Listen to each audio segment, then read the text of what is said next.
Bonjour à tous. Alors aujourd'hui, j'ai le plaisir d'accueillir Sarah.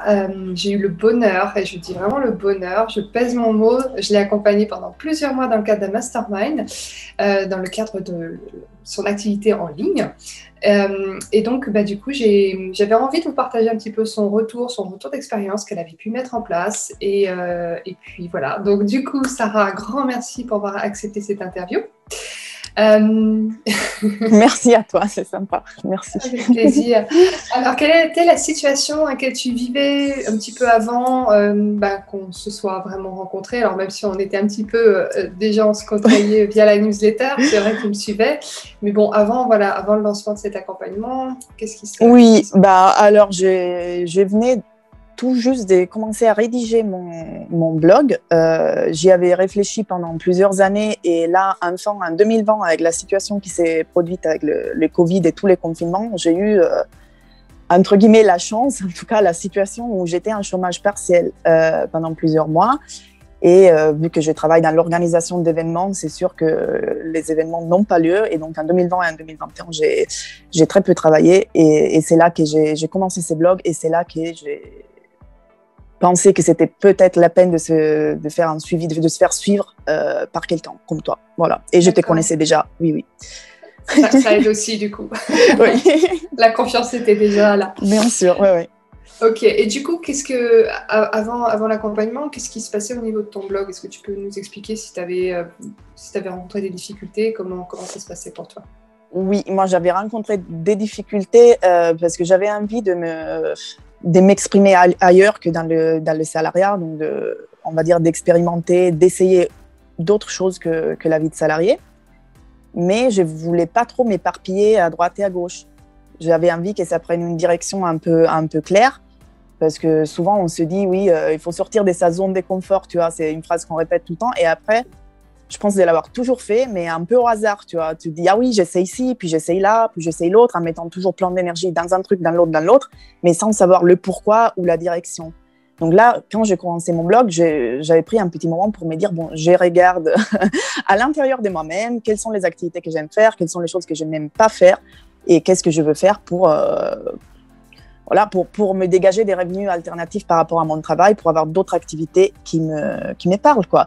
Et j'étais dans cette étape-là où je me disais, mais comment savoir quelle est la vraie direction à prendre? Comment savoir quelles sont les priorités étape par étape? Et je pense que ça, le faire seul, c'est assez compliqué. C'était ça la problématique de base, je pense. Ouais. Ok. Et alors, du coup, tu peux nous situer aussi la thématique, parce que je ne l'ai pas indiqué au début. Ah oui. C'est vrai, je suis italienne et je suis installée à Lyon depuis 2016. Du coup, mon blog, c'est dédié aux Italiens qui souhaitent s'installer en France ou qui viennent de s'y installer en tout cas, avec des conseils pratiques, très pratiques, on va dire, sur la recherche de travail, sur la vie, encore une fois, pratique, genre recherche d'un logement, comment obtenir une carte vitale, ça on l'a pas quand on arrive dans le pays. Aussi sur l'apprentissage du français, parce que les langues sont une vraie passion pour moi, et parce qu'il faut parler français pour habiter en France. Et oui, ça c'est la thématique qui me parle beaucoup et sur laquelle j'avais réfléchi pendant longtemps. Ok, ouais. Super. Du coup, pourquoi est-ce que tu as choisi que je puisse t'accompagner pendant quelques mois? Alors, parce que je te connaissais déjà. Donc, je t'ai suivi depuis, je pense que j'avais commencé en 2018. Donc, tu venais de... L'une des mes premières fans, je pense. Ouais, tu venais de lancer ton nouveau tournant. Tu avais ton blog, tu avais une newsletter tous les jours. À et tu l'époque. avais un bulletin, et j'étais abonnée au bulletin, qui était très utile et qui était surtout au niveau de l'immobilier. Et qui m'avait donné des conseils très, très pertinents, très pratiques, très réalistes. Ça, j'aime beaucoup, et très prudents.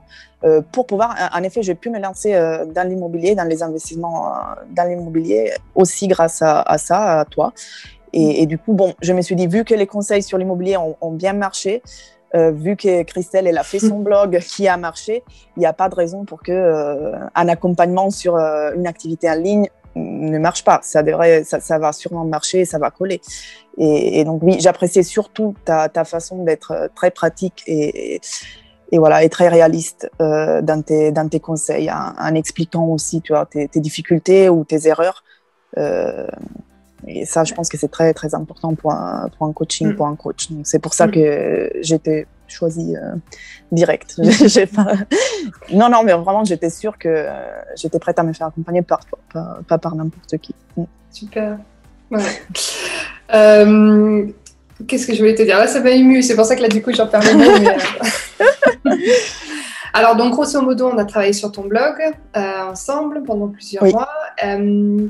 Est-ce que tu peux un peu raconter ce qu'on a pu entreprendre un petit peu, enfin ce que tu as fait, parce que c'est toi qui avais la main sur ton site. Oui, alors c'est qu'on a pu enclencher au fur et à mesure. Je trouve que c'était très intéressant avec toi.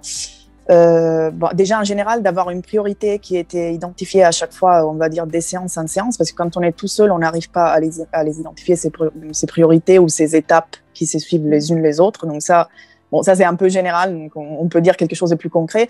Par exemple, au tout début, tu m'avais dit, bon, tu as déjà un blog, tu as déjà fait du contenu, maintenant c'est le moment de le partager sur les réseaux sociaux. Et pour moi, ça, c'était un traumatisme quand tu me l'as dit. Je dis, mais comment ça Mais non, je suis pas prête, il faut qu'il soit référencé avec 10 000 articles. Et tu m'as dit, non, mais essaye ça pour la prochaine fois.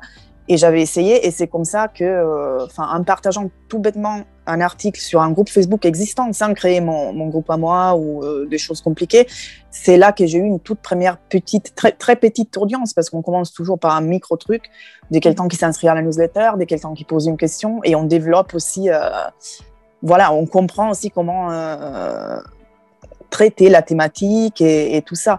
Donc ça, c'est un exemple. Après, tu es aussi beaucoup focalisé sur les pourquoi des choses, donc travailler sur notre pourquoi pour être aligné. Donc, ne pas faire n'importe quoi. Et sur ça, tu m'as fait faire plusieurs exercices, je pense. C'est toi aussi qui m'as poussé à faire des vidéos sur YouTube, je pense, parce que ça a été top, parce que j'étais tellement contente. Parce que... Et alors, ce qu'il faut dire, c'est que, oui, c'est ce que tu as partagé, c'est que c'était compliqué pour toi. Tu travaillais déjà sur ce blog avant notre accompagnement, tu travaillais déjà depuis un petit moment, mais tu avais du mal à le dévoiler. Et ce que vivait Sarah, moi, je l'ai vécu aussi, clairement, cette difficulté de m'exposer, de me dévoiler. Il y a une part, évidemment, de peur de regard des autres aussi. Donc, c'est vraiment une étape qui est difficile, en tout cas difficile pour certaines personnes, comme moi et toi, moins difficile pour d'autres, mais c'est tout à fait OK. Et c'est vrai que toi, tu m'as complètement épatée, parce que tu es venue très rapidement, du coup, sur des vidéos YouTube, je sais que tu as aussi mené des interviews, c'était pas rien quand même, tu t'es lancée sur pas mal de choses qui étaient au départ pas forcément acquises, quoi. Oui, elles n'étaient pas acquises, mais après, c'est juste des moyens, des outils qu'on utilise pour faire une chose qui nous plaît. Parce que pour moi, même vu que j'ai fait tout en italien, c'est ma langue maternelle, j'ai rédigé mes articles et j'ai fait mes vidéos, moi, c'est vraiment quelque chose qui m'enrichit énormément d'échanger avec quelqu'un et de parler même et d'écrire. Donc, et sur un sujet qui est important pour moi et là où je pense pouvoir aider d'autres. Donc finalement, on s'est dit, bon, je peux faire cet effort, je peux faire l'effort de tourner une vidéo sur ces sujets parce que je pense que j'apporte quelque chose et ça a du sens. Donc c'est là qu'on arrête un peu de s'éparpiller aussi. Et j'ai l'impression, on n'est pas sur 2000 tâches et entre une séance et l'autre, tu ne me donnais pas 40 devoirs, entre guillemets, mais il y avait peut-être 2 ou 3 choses à faire et après avoir l'impact au bout de 2 semaines. Donc ça, c'est quelque chose qui marche très bien. Et c'est puissant. Ouais. D'avoir un cadre et puis de savoir où aller, puis d'avoir un feedback en fait, de se dire on n'est pas tout seul derrière notre écran, on peut vraiment exposer aussi nos difficultés, nos interrogations, nos coups de mou aussi comme nos coups de haut. C'est ça. Aussi, vu que c'était dans le cadre du mastermind, il y a aussi le reste de la communauté, on va dire. Donc ça, c'est très important aussi. Parce que tant qu'on se compare tout le temps avec les gens qui sont autour de nous, ils sont pas forcément dans le même état d'esprit. Moi, quand j'étais au début en chômage partiel, tout le monde me disait « Ah, là, tu as le temps pour chercher un autre boulot, par exemple. » Et moi, j'avais pas envie de courir après un autre boulot. J'avais envie de développer un truc à moi. Mais bon, c'est difficile quand tout le monde autour de toi est plutôt un salarié ou vise en tout cas des jobs salariés. Quand tu es là, tu vas pas dire « Ah oui, là, j'entreprends ça. » Tu te sens pas peut-être à l'aise à 100% à en parler ou à demander des avis. Ouais. Donc, voilà. Bien sûr, Super. Ok. Et du coup, au niveau monétisation, je sais que tu avais commencé à monétiser. Est-ce que tu peux en parler un petit peu? Alors oui, il y a différentes, enfin on va dire que j'en suis à la micro-monétisation avec le blog, mais pas que, parce que bon, il y a quelques petits services qui a été acheté, mais aussi il y a une activité qui est transversale à tout ça, que je fais des traductions et que j'ai pu en gros lier le blog à mon activité de traductrice en montrant le blog comme exemple des rédactions. Donc c'est presque ou des rédactions web même avec du référencement et tout. Donc ça m'a fait trouver des clients en tant que traductrice, que c'est quelque chose que j'aime beaucoup, ça fait vraiment partie de moi et c'est un boulot qui me plaît énormément et que j'ai fait à mon compte. Mais ça, c'est une monétisation du blog complètement inattendue et pas complètement perché non plus. C'est quelque chose qui a du sens dans un écosystème que je peux me construire peut-être, des personnes qui arrivent à gagner sa vie autrement avec différentes sources. Donc ça, c'est une monétisation aussi qui n'est pas tout à fait faite avec le blog, mais c'est justement ça. On s'aperçoit que c'est pas ce qu'on s'attend parfois. C'est ça, exactement. Mais ça, en tout cas, ça t'a permis, finalement, le blog, ça a été un support pour toi, pour montrer ce que tu sais faire, ta capacité rédactionnelle, justement, la maîtrise de la langue, évidemment. Oui. Et puis, quelque part, est-ce que ça t'a aidé à créer un réseau, enfin, à te faire connaître, justement, c'est ce qui s'est passé, en fait. Comment les personnes t'ont trouvé, en fait? Alors, ils n'ont pas trouvé directement les blogs, mais en gros, quand je mets en avant, on va dire, ou quand on peut en tout cas candidater sur certaines plateformes en tant que traducteur, où on peut être contacté, parce que bon, ça arrive d'être contacté pour des devis.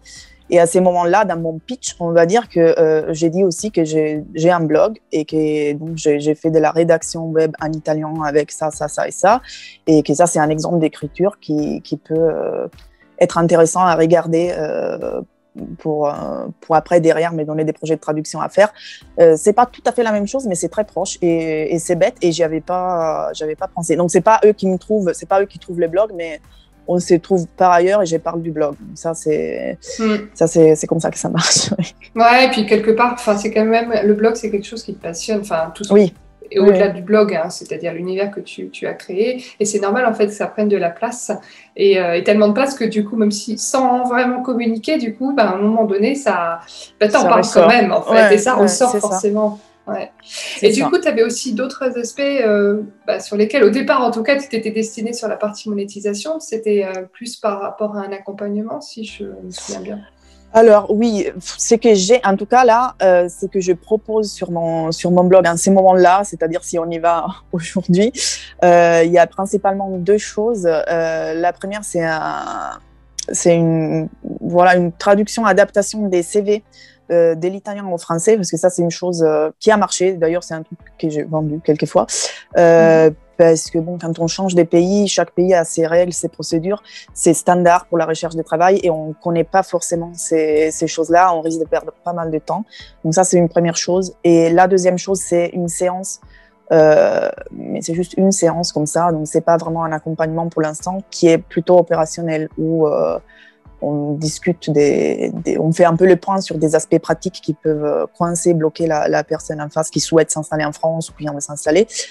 Donc ça, c'est les deux choses. Après, oui, je travaille grâce à toi aussi, parce que tu m'as aussi poussé dans ce sens-là à réfléchir à une vraie offre d'accompagnement sur la longue période, enfin, ou en tout cas sur une période un peu plus longue qu'une séance.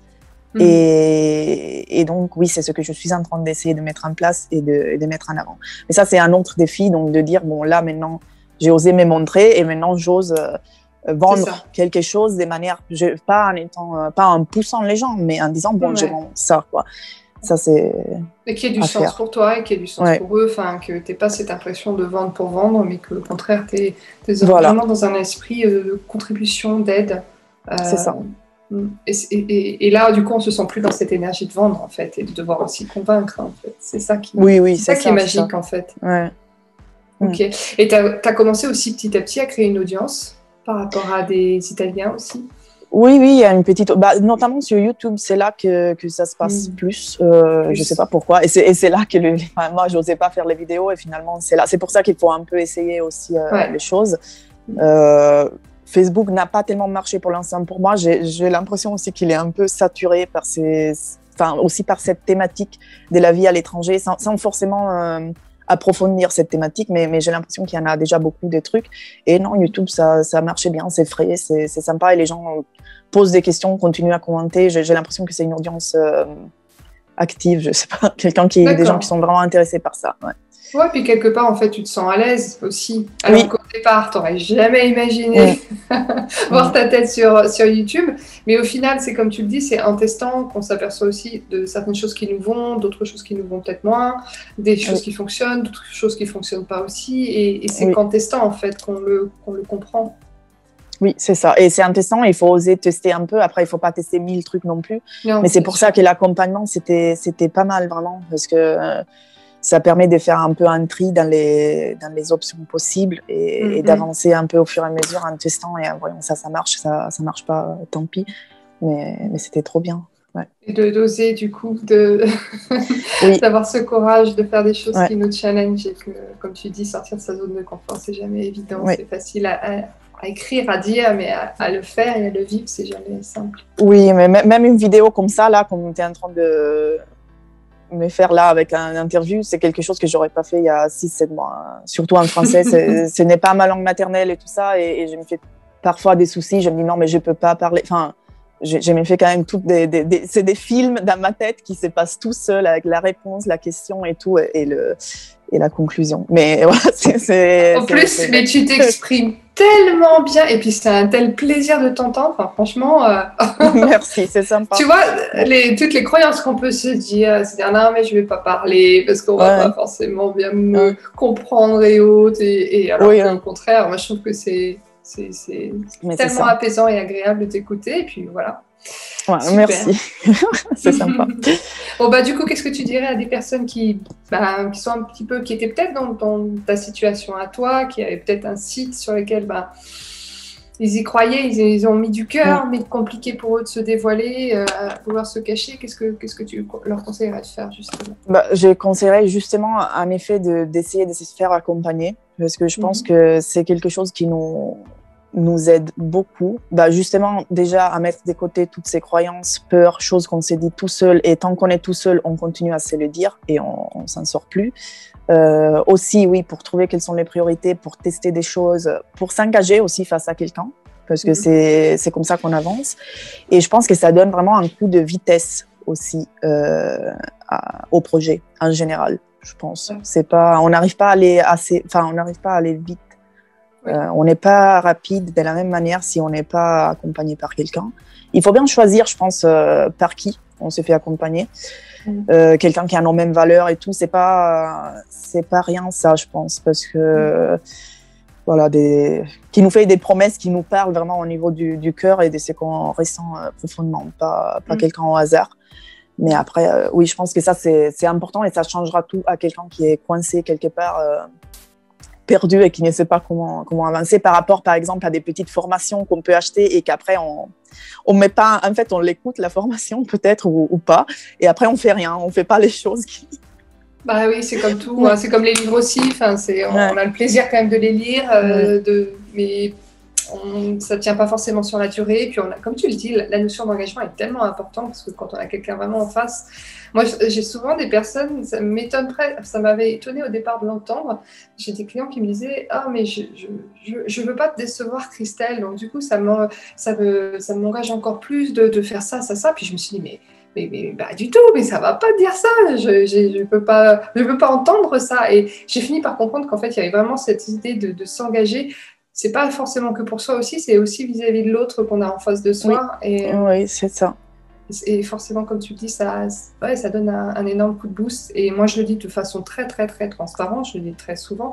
Moi-même, je me fais accompagner. Je l'ai été. Je continue à le faire. Et je continuerai encore à le faire parce que je vois l'impact que ça a eu sur ma vie en tant qu'entrepreneur. Je trouve que c'est...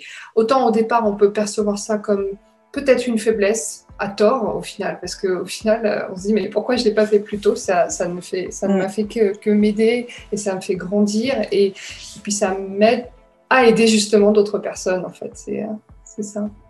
C'est ça. Super. Bon, écoute, Sarah. Alors, si jamais on veut te retrouver, et je pense notamment à toutes les personnes italiennes ou qui connaissent des Italiens aux alentours, est-ce que tu pourrais nous indiquer ton site? Comment on te retrouve? Oui. YouTube aussi d'ailleurs, comme tu en as parlé. Alors, le site, il s'appelle, en italien, c'est La Francia ti aspetta. Donc, après, je mettrai le lien en dessous. Voilà, c'est La France attend, c'est comme ça que je l'ai appelé. Mais du coup, oui, voilà, ça c'est le site. Et après, la chaîne YouTube, elle a le même, elle s'appelle pareil, La Francia. Ouais. Donc, tu peux mettre le lien et voilà, je pense que ton audience est plutôt faite de français, mais on ne sait jamais. Pas que. J'en connais quelques-uns dans mon audience et puis c'est comme tout en fait, c'est bouche à oreille. C'est-à-dire que. Oui, non, mais après, c'est pas pour me faire de la pub à moi. Si, parce que franchement, Sarah, elle le mérite là, largement. Et puis c'est toujours comme ça en fait. Tu sais, le truc, c'est qu'on se lance là-dedans, mais on le fait pas que pour gagner. Alors évidemment, on a envie quelque part de se créer des revenus, c'est normal, mais. Après, ça dépasse tout, en fait. C'est-à-dire qu'on a tellement envie d'aider, de contribuer que, tu vois, même faire des interviews comme ça, moi, je trouve que si je me dis peut-être que l'interview de Sarah, elle pourra peut-être aussi impacter d'autres vies, d'autres personnes qui se disent, bah tiens, moi, je connais un frère, un copain, un ami, peu importe, qui est dans cette situation-là, qui veut s'installer en France, qui est italien et qui ne sait pas comment se débrouiller, ou qui est déjà implanté et qui... c'est vraiment très compliqué pour lui. Et je sais la valeur que tu peux apporter. Donc, pour moi, je me dis, même indirectement, je suis contente aussi. C'est de la contribution qu'on apporte, tu vois. Super, merci. C'est sympa. Un grand merci pour tout ce que tu fais, Sarah. Puis un grand merci aussi pour m'avoir donné ce temps qui était précieux. Donc, je mettrai les liens juste en dessous de la vidéo. Super. Et puis, à très bientôt. À bientôt. Ciao.